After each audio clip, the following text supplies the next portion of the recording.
Here we are at the Damascus Gate. The Damascus Gate is facing north. It's one of the 8 major gates of Israel, of Jerusalem.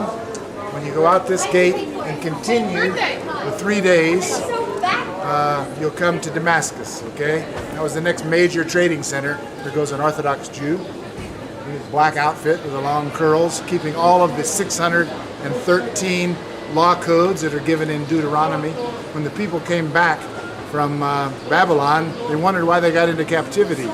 Was it because they didn't keep the 10 Commandments? Of course, that was the reason, but they went overboard and discovered all the 613 other law codes that had to do with widows' mites and burying the dead and kosher food. And the Pharisees started keeping each one of those laws, hoping that that would get them to heaven. And that's why we have this sect called Hasmonean or Orthodox Jews. At this point, right behind me is a bend in the Via Dolorosa. We've had the 3 stations of the cross where Jesus was flogged, and now he's turning south and going towards Golgotha. Let's follow him.